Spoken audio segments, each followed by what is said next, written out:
Okay, and welcome everyone to another one of our weekly calls. Today we're talking about something a little bit different that isn't to do with tracking necessarily.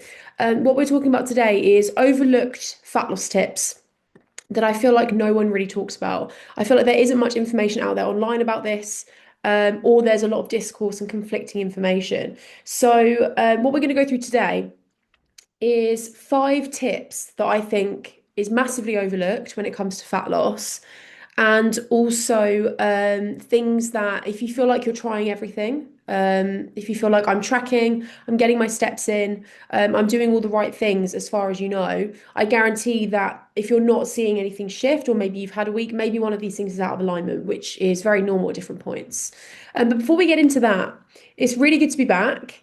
I've kind of been reflecting as we had a really lovely week away in Berlin that it's always quite hard to come back to normal routine, I think, in the summer after a holiday. Um, I always find that it's always really good to have the rest and you're always really grateful for it.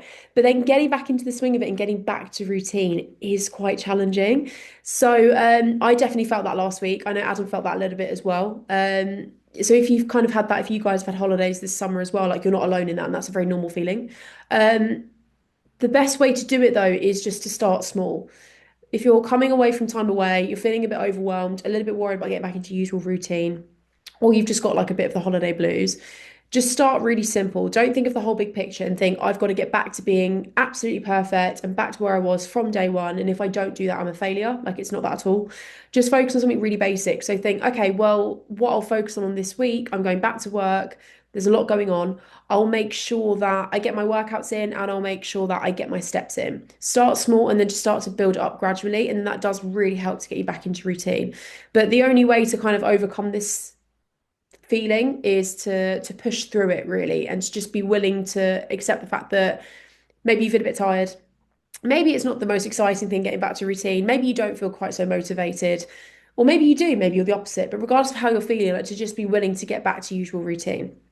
So definitely felt that as we kind of came back from holiday this week, like getting back to the gym and things like that. But I now know that kind of being 3 days in, I'm pretty much feeling back to normal now and I'm feeling really good again. So it does come back. So let's dive into the call this week. So, like I said, game-changing fat loss tips that you should be implementing. And I guarantee that if you've had a time or maybe you've had experiences before joining the program where you have felt that you haven't lost weight despite tracking and doing all the right things, it could be due to one of these reasons. So we'll go through them now. The first one is not just focusing on protein, but focusing on fiber as well. We talk so much about high protein, which is absolutely valid. Like high protein in a fat loss phase is really important because it helps you preserve your muscle while you're in a calorie deficit. Obviously, combined with strength training, you can still build a really good amount of muscle.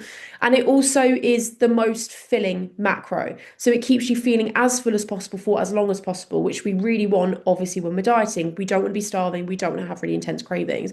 But what I think gets missed off of this is focusing on your fiber.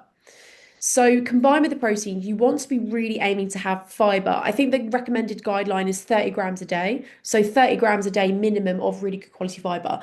This also really helps combined with high protein because it helps to slow down your digestion. It balances your blood sugar when you are having your meals, which is going to prevent energy crashes or sugar cravings or anything like that.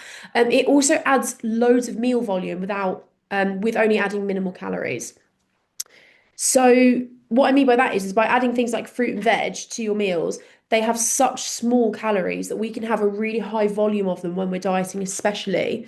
And not only is that just good for our health, obviously having loads of vitamins, loads of minerals, it really helps us to feel like we're still eating a really good high volume amount of food, which mentally really helps when you're dieting as well. So yes, we want to be focusing on protein, but I think that not focusing on fiber is a place where a lot of people go wrong. And I think there's not much information spread about that online as well. I don't see a lot of coaches talking about that.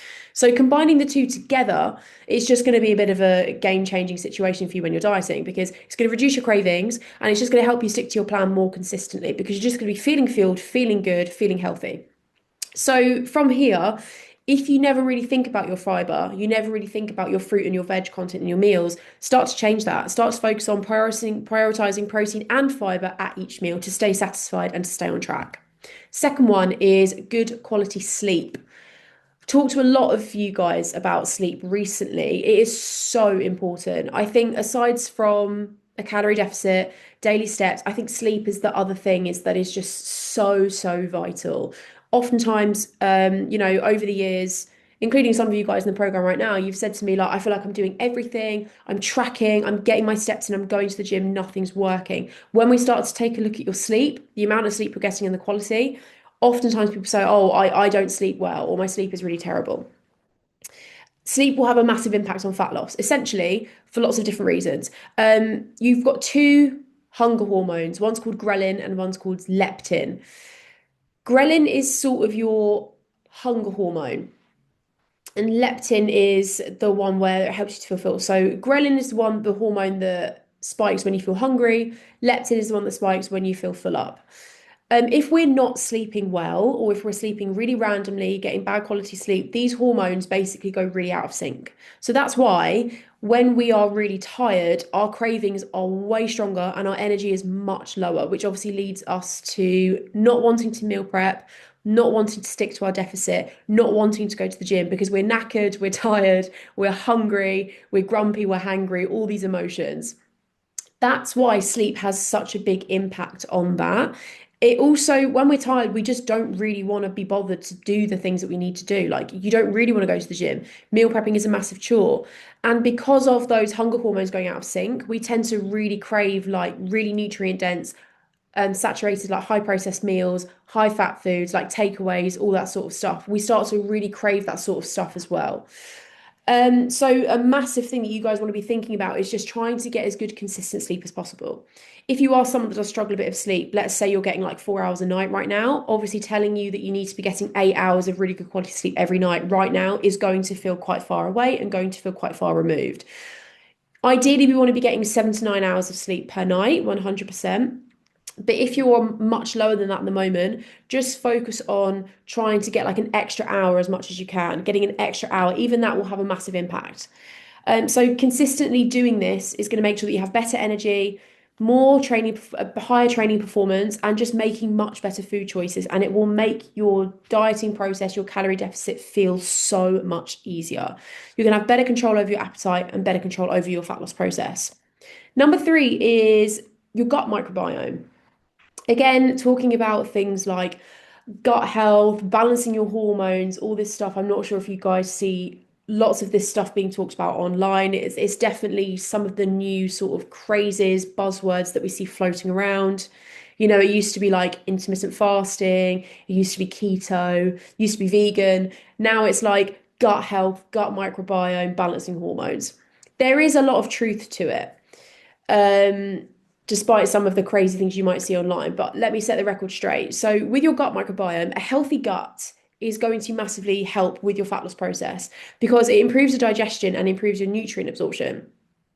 If we are having a diet of predominantly processed foods, it's going to harm your gut health. Whereas, I'm sure we all know, a diet that predominantly follows whole foods and prioritizes a whole food diet, that really helps to regulate your gut microbiome and make sure that it's as healthy as it can be. Poor gut health, if we are just kind of fueling ourselves only with really processed foods, we're not prioritizing whole foods, we're not having much fruit, not much veg or fiber or anything like that. Poor gut health contributes to bloating, really intense cravings, and just really inconsistent progress. And there's been a lot of studies, a lot of evidence, a lot of research recently to show that this does really impact our fat loss progress as well. So, I'm not demonizing processed foods in any way. I think, there's room for us to have processed foods in our diet. It's just we want to be kind of following the 80/20 rule. So have a think now if you're listening to this.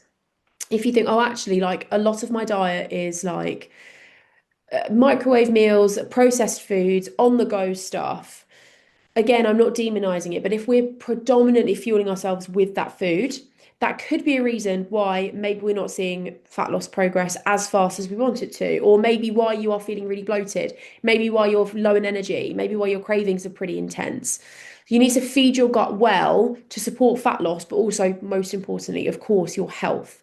So, a really good thing to follow here is the 80/20 rule, and this really helps to promote balance. So, the 80/20 rule is 80% of your diet, try and fill it with whole foods, balanced meals, lots of fruit, lots of veg, lots of fiber, lots of good macro-friendly food.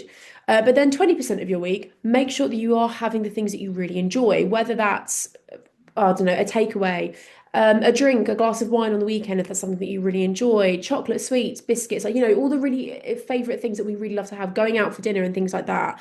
Make sure that 20% of your week still includes a lot of your favorite things there. There's room for both of them. It's just that if we're teetering over and it's more like, oh, 80% of my week is processed stuff, 20% is whole foods, we would definitely need to get a bit more of a balance going on there. We've got two more. Number four is just high levels of alcohol. Alcohol is really calorie dense, particularly things like cocktails, beer, wine. It's got 7 calories per gram, but it has absolutely no nutritional value. That's why we can drink loads and still feel like crazy hungry. It obviously makes our cravings go through the roof because it literally has no nutritional benefit to us. So we might have loads of it, but we don't feel any full. We don't feel any more different. We actually feel hungrier. Obviously, we know with alcohol, it just reduces your inhibition as well. So when we've had a few drinks, you're not suddenly going to go think, oh, I'm going to go make myself a salad for dinner. Like, you're not going to do that. You're going to think, I want to grab a McDonald's on the way home.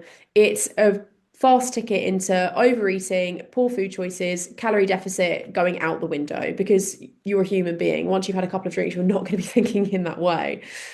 On top of that, high levels of alcohol, it really does disrupt our sleep and our recovery. Obviously, we've just talked about sleep and how important it is. If we're drinking very often, even if it's like one or two glasses, maybe it's a glass a day or a drink a day or one or two a day, when we're dieting, that is going to really disrupt your sleep and your recovery, and it's going to slow down your fat loss progress.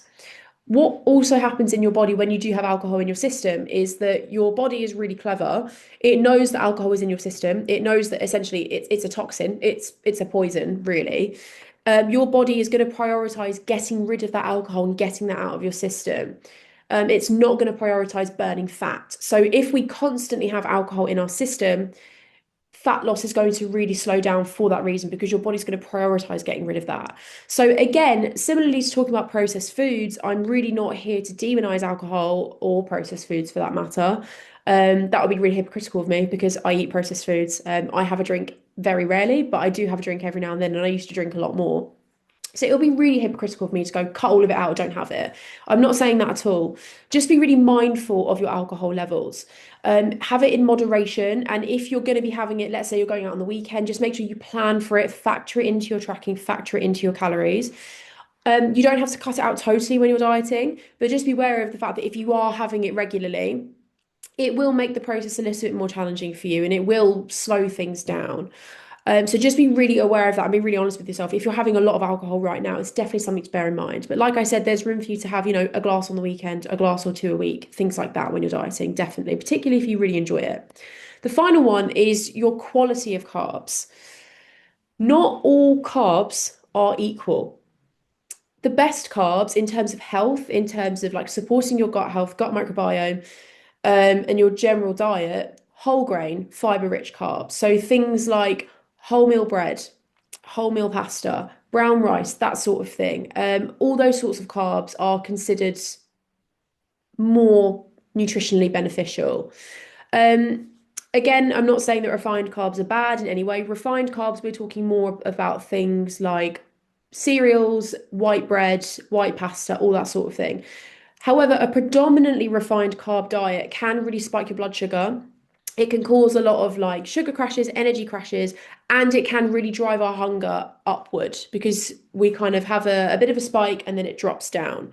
So, what can be really smart to do for fat loss and also just generally as well is making sure that we are really including some high quality carbs. Like I said, the whole grain options and that sort of thing. Making sure that you are really improving those because including those, sorry, because that's going to help to improve your training, your recovery, and also just your appetite, which is really important when you're dieting. Um, so you definitely can have refined carbs, totally. But again, if your diet is predominantly consisting of refined carbs and maybe you're not seeing weight drop as fast as you want it to, this is something we'd need to look at and something we'd need to talk about, maybe swapping out. Again, not cutting out totally, just making some different choices. So if you always have white pasta, maybe we'll swap it for whole grain. The same with white bread, maybe we'll swap it for brown bread. Just some different, more fiber rich options just to keep your energy really steady and your cravings low. So those are the 5 tips that have nothing to do with tracking, but that will really help you with your fat loss journey. So fat loss in its simplest form is about calories in versus calories out. We know by now in this process that you need to be in a calorie deficit, so burning more food, burning more energy than what you're eating. But there are other factors that do come into it a little bit as well. So, poor gut health, elevated stress, and just poor lifestyle factors will really impact your progress. These things that we've talked about here, so the 5 things, they can be really easily fixed, but I don't want you guys to come away from this call and feel really overwhelmed. I don't want you to suddenly think, oh my God, like I'm doing everything wrong. Like I don't sleep well. My gut health probably isn't right. All this stuff. I don't want you to suddenly freak out and think I've got to overhaul my entire lifestyle and I've got to change everything. That's definitely not what I'm saying at all. But what I am saying is focus on one small change at a time. If you think, oh, actually, you know what, I probably get maybe 5 or 6 hours of sleep a night. So I think that could be something that needs to be really improved on. Just start there and just start really simply. Reach out to me, reach out to Adam, talk to us about it and think, you know what, I actually, after the call, think that this is something that could definitely be improved upon. We can then talk about that and start to just put in one really small, simple change for you to help with that. But have a real think here and think, are there areas here that you think could maybe be improved on? It might be that you smash your protein, but you don't really give much thought to fiber or to like the other macros in there. So maybe you could start to implement that a little bit more now that you've got the protein nailed down. Maybe it could be improving your sleep. It could be, oh, actually, I need to make sure that I'm not just only eating like predominantly processed foods. I need to get some other foods in there to really support my gut health. Maybe you've noticed that you drink pretty often, and maybe you think, oh, maybe I can just cut back the drinking just a little bit just while I'm on this fat loss journey so that I can make sure that I keep making consistent progress and putting my health first. And maybe it's just thinking, oh, actually, I eat loads of refined carbs. Maybe I'll just make an effort to put some more whole grain in there. Pick one thing and pick maybe the thing that you think needs the most improvement and just start to make a really small change there. And there is a very high chance that being more aware of these will make your fat loss journey a lot easier. So start to, like I said, pick one thing that you think could be improved on and take that forwards and share it with me or share it with Adam, the thing that you think you need to improve on and if you want some help with that. And that's everything for this week, guys. I hope that was really helpful. And like I said, I don't really feel like this stuff is shared very often, or I don't see a lot of stuff out online about this. So I hope this is really helpful and maybe some new information that you guys hadn't thought about before. So I'll let you guys all go, but well done for this week. It's really good to be back into the swing of things, and we will catch you guys at the next one.